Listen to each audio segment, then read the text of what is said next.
শ্রীনগরের কুকুটিয়ায় ধানের শীষ প্রতীকের প্রার্থী শেখ মোহাম্মদ আবদুল্লাহকে বিজয়ী করার লক্ষ্যে উঠান বৈঠক অনুষ্ঠিত হয়েছে। শুক্রবার বিকেল ৫টায় ইউনিয়ন বিএনপি ও ওয়ার্ড বিএনপি অঙ্গ সংগঠনের আয়োজনে কুকুটিয়া ইউনিয়নের ৩ নং ওয়ার্ডের হারিয়া মুন্সিয়া গ্রামে এ উঠান বৈঠক অনুষ্ঠিত হয়।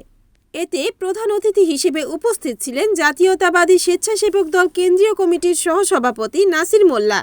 বিশেষ অতিথি হিসেবে উপস্থিত ছিলেন কুকুটিয়া ইউনিয়ন বিএনপির সভাপতি হাজী মোহাম্মদ মতিউর রহমান খান, সাধারণ সম্পাদক হাজী আলমগীর হোসেন আলম, সাংগঠনিক সম্পাদক নাসির উদ্দিন হাওলাদার, মুন্সিগঞ্জ জেলা স্বেচ্ছাসেবক দলের সহসভাপতি K M Rajib, Kukutia union বিএনপির সহকোষাধ্যক্ষ লিমন মৃধা। আরও উপস্থিত ছিলেন কুকুটিয়া ইউনিয়ন জিয়া সাংস্কৃতিক সংগঠনের সভাপতি জুয়েল শেখ, ৩ নং ওয়ার্ড বিএনপির সাধারণ সম্পাদক রোপল ইসলাম, ইউনিয়ন যুবদল নেতা মোহাম্মদ মিঠুন মৃধা, ইউনিয়ন ছাত্রদলের সভাপতি আশিক মৃধা, স্বেচ্ছাসেবক দল নেতা সাইফুল ইসলাম, হাজী মঞ্জির দেওয়ান, সালাম শেখ প্রমুখ। বক্তারা নির্বাচনী প্রচারণা জোরদার করতে বাড়ি বাড়ি গিয়ে ভোটারদের কাছে ধানের শীষের বার্তা পৌঁছে দেওয়ার অঙ্গীকার করেন। নির্বাচন প্রচারণায় পথসভার কুকুটিয়ার আওতাধীন হাইরামিশা, এটা আমার জন্মস্থান, আমার গ্রাম।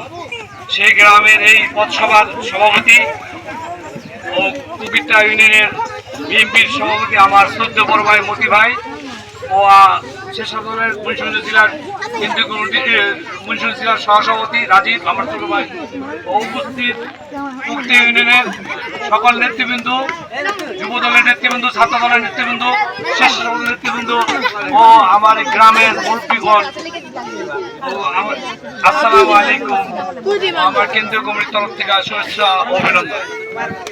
ভাইরা, আমি আজ থেকে 11 মাস আগে আব্দুল্লাহ ভাইয়ের বাড়িতে একটি অনুষ্ঠানে, দোয়া অনুষ্ঠানে ওদিনকে বলে আসছিলাম, এই সিরাজদি খান শ্রীনগরের আগামী নমিনেশন ইনশাআল্লাহ আব্দুল্লাহ ভাই পাবে। আমরা অনেক কিছু জেনে বলতে পারি না, শুনেন, সময় কম, মার্কিন সামনে। আমরা দীর্ঘ 17টি বছর ভোট দিতে পারি নাই, জেল খেটেছি, গুম হয়েছে, বাড়িতে নির্যাতন করছে।